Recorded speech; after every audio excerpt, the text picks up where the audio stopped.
Now, as you begin your study of the skeletal system, one thing that you need to become familiar with are bone markings.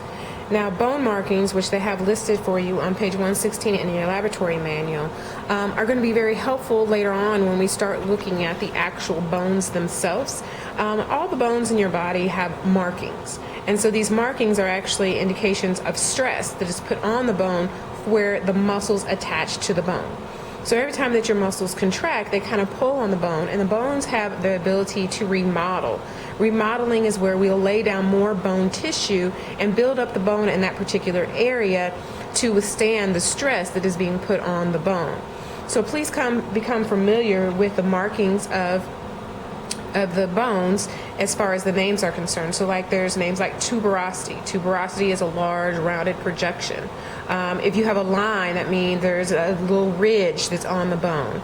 If we talk about a notch, then we're talking about just, a little edge or an indentation within the structure. Or if we're talking about a meatus, then we're talking about this is some type of canal.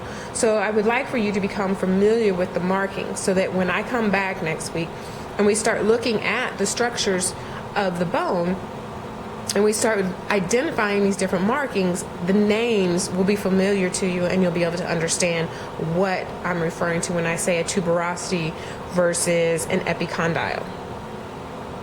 So the next thing I'm going to move to is the microscopic structure of compact bone. Now, when we looked at tissues, you notice that the tissues or bone tissue had very distinct circular structures that made it look like tree rings. Well, these circular structures together is called an osteon or a Haversian system.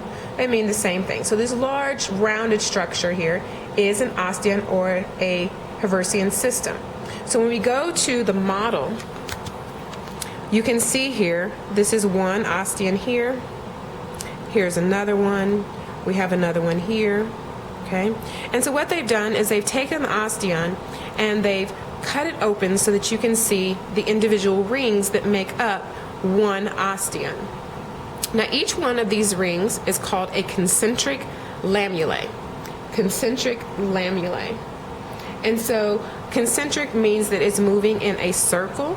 Lamulae is the hardened matrix or the calcified matrix. So when we talked about connective tissue usually lays down a liquid matrix, and once it combines with collagen fibers, then it will calcify or harden.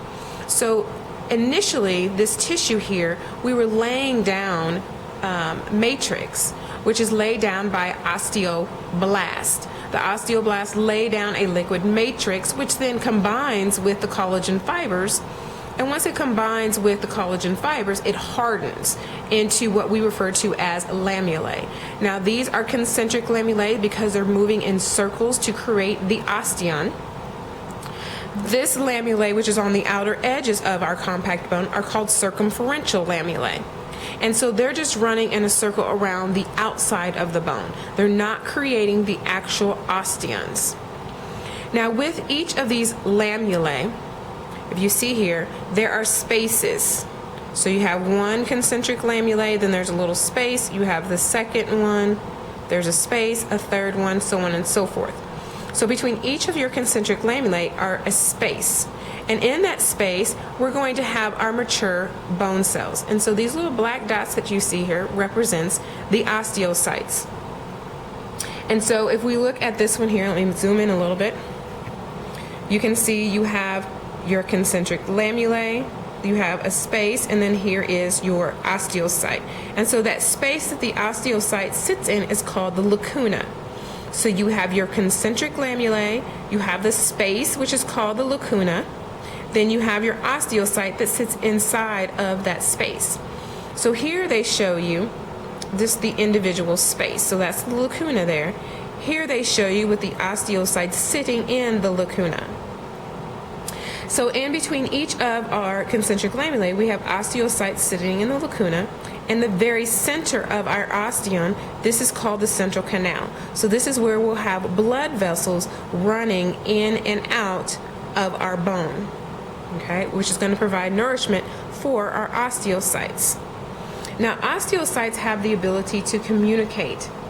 And so they communicate to each other through canals. Those canals are called canaliculi. So when you're looking here, it looks like little bugs, and you can see that there are these little lines in here. Those little lines represent our, our canaliculi. And so between each concentric lamellae, there's little grooves, and those are the canaliculi. Now when we're looking here at the side of our bone, these vessels that are running up and down, those are the ones that are going in the center of our osteum. So those are running through your central canals. These blood vessels that are going across-wide, those are called our perferential blood vessels. So they are running across the bone tissue. Now on our outer surface, we have a strong connective tissue. So before I talked about the long bone and how on the shaft or the diaphysis of the long bone, you had an outer covering called the periosteum. This is representing the periosteum. And the periosteum is then connected to our compact bone by these little fibers here. These fibers are called the perforating fibers or Sharpie fibers. So they help to anchor the periosteum to the compact bone. So we have so recap here. So we have our osteon, that's our central canal. Our spaces that we have here, those spaces represent the lacuna. Each one of these rings is a concentric lamellae.